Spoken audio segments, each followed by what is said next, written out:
Hey guys, so this is my reflection on the Module 13 about copyright and fair use. The first question is, after reviewing copyright and fair use websites, which areas surprised you? Nothing really, because I think most of us have grown up with the knowledge that everything is copyrighted or trademarked and you're not really allowed to use any of it. It's just the internet has gotten so big that you cannot efficiently police every act of copyright infringement that takes place.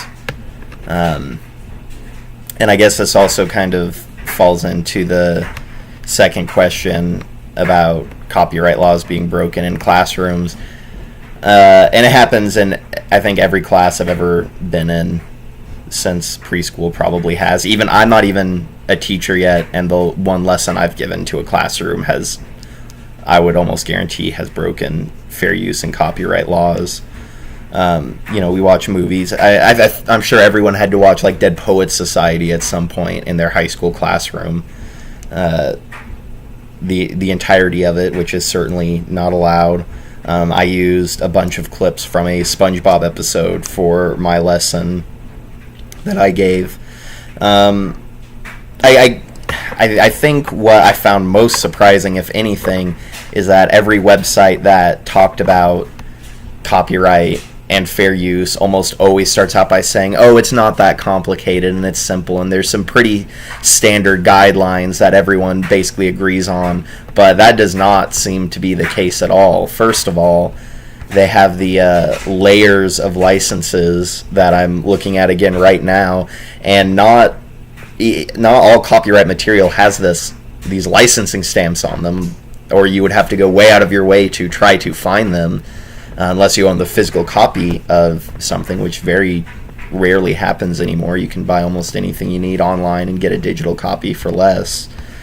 And it's all gray area.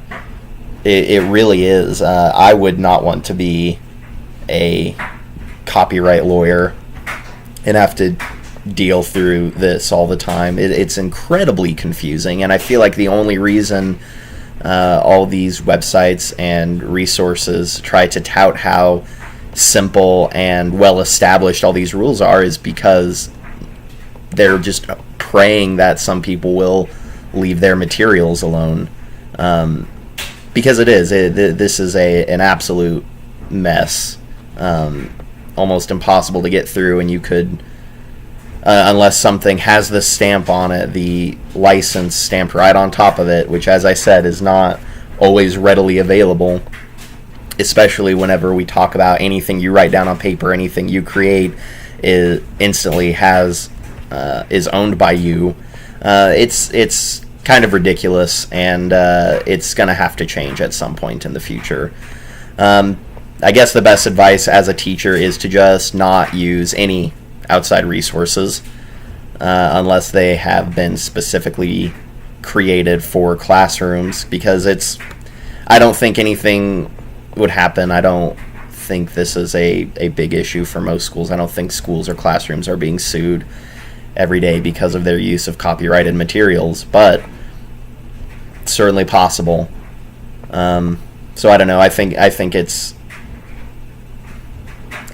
this whole the way we copyright and trademark intellectual property is probably broken and will have to be rethought out in the future. But until then, use small amounts of anything. Make your students buy any resources that you need for your classroom, whether at the beginning of the year or throughout, or just don't use them. And that's the best advice I can come up with.